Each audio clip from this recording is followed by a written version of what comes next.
नमस्ते, हरिओम। मैं हेरंब जोशी एस्ट्रोलॉजर, श्री रेणुका ज्योतिष कार्यालय, नासिक त्र्यंबकेश्वर, महाराष्ट्र से आपसे बात कर रहा हूँ। आज का हमारा वीडियो होने वाला है आक विवाह, उसे अर्क विवाह ऐसा भी कहते हैं। अर्क विवाह, आक विवाह, ये पूजा क्या है ये बहुत सारे लोगों को पता ही नहीं है, और कुछ लोगों को पता है तो इसमें बहुत सारी गलत जानकारी लोगों के पास है।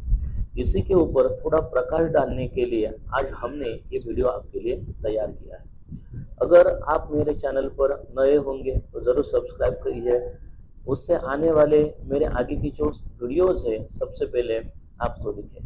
तो चलिए शुरुआत करते हैं। आक विवाह, अर्क विवाह, ये पूजा लड़के की पत्रिका से होता है।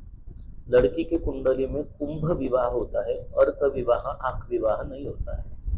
उसके ऊपर भी जल्द से हम वीडियो बनाने वाले हैं, तब तक हमारे साथ जुड़े रहिए। तो आक विवाह, अर्क विवाह, ये लड़के की पत्रिका में कब तैयार होता है? लड़के की पत्रिका में सप्तम स्थान, ये विवाह स्थान होता है, शादी का स्थान होता है। अगर सप्तम स्थान में राहु, केतु, शनि, मंगल, शुक्र ऐसे ग्रहों से कुछ अशुभ ग्रह योग अगर तैयार होते हैं तो उस समय लड़के का अर्क विवाह ये विधि करना जरूरी है। अगर लड़के की पत्रिका में मंगल दोष है, मांगलिक दोष है, उस स्थिति में भी अर्क विवाह पूजा करना जरूरी है, क्योंकि इस स्थिति में घटस्फोट, डाइवोर्स होने के बहुत ज्यादा चांसेस बनते हैं। तो ये दोष कम होने चाहिए, इसके लिए अर्क विवाह, आक विवाह ये पूजा की जाती है। ये पूजा कब करनी चाहिए? ये पूजा जब हमारी शादी फिक्स हो जाती है तब करनी चाहिए। बहुत सारे लोग, बहुत सारे पंडित जी भी बताते हैं कि जब तक शादी फिक्स नहीं होती तभी भी ये पूजा कर लेते हैं, बट ये चीज़ गलत है, ये बात गलत है, ऐसा नहीं करना चाहिए।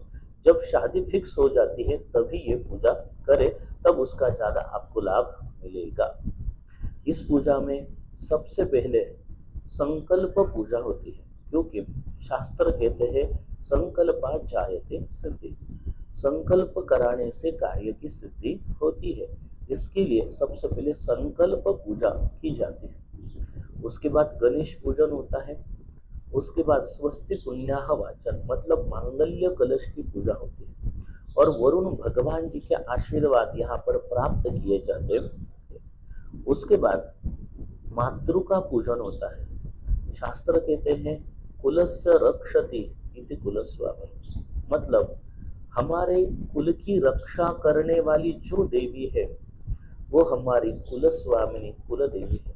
उनके आशीर्वाद यहाँ पर प्राप्त करने चाहिए। उनके भी 16 देवियां हैं, उनकी पूजा यहाँ पर होती है। वो कौन सी देवियां हैं? गौरी, पद्मा, शची, मेधा, सावित्री, विजया, जया, देवसेना, स्वधा, स्वाहा, मातरो, लोकमातरा, धृति, पुष्टि, तुष्टि, और लास्ट में होती है कुलस्वामी। इन सभी देवियों की यहाँ पर पूजा होती है। उसके बाद अर्क विवाह, आक विवाह के जो मुख्य भगवान है उनकी पूजा यहाँ पर होती है, और आक के साथ यहाँ पर विवाह पूजा संपन्न की जाती है। और उसके बाद ये जो आक की फांदी है उसको जल में प्रवाहित करना होता। ऐसा कहते हैं कि ये आग की जो फांदी होती है उसको विसर्जन करने से हमारा जो अरिष्ट, ईड़ा पीड़ा, दुख, दारिद्र्य है वो चले जाता है, निकल जाता है। उसके बाद स्नान करना चाहिए और भगवान भोलेनाथ जी के दर्शन करने चाहिए। अगर आपके पास वहां पर महादेव जी का मंदिर हो तो वहां पर भोलेनाथ जी के दर्शन कीजिए और उनके आशीर्वाद प्राप्त कीजिए। पूजा में अगर पॉसिबल होता है तो सफेद वस्त्र, व्हाइट कपड़े पहन के बैठना होता है, और पूजा होने के बाद वो आपको छोड़ देना होता है। इसी तरीके से अगर हम पूजा करते हैं तो इसमें बहुत ज़्यादा अच्छा रिजल्ट हम पूजा में देखेंगे। और अगर आपके मन में और कुछ शंका, कुशंका हो तो आप मुझे कमेंट बॉक्स में ज़रूर बताइए, मैं वहाँ पर उस शंका का निरसन करूँगा।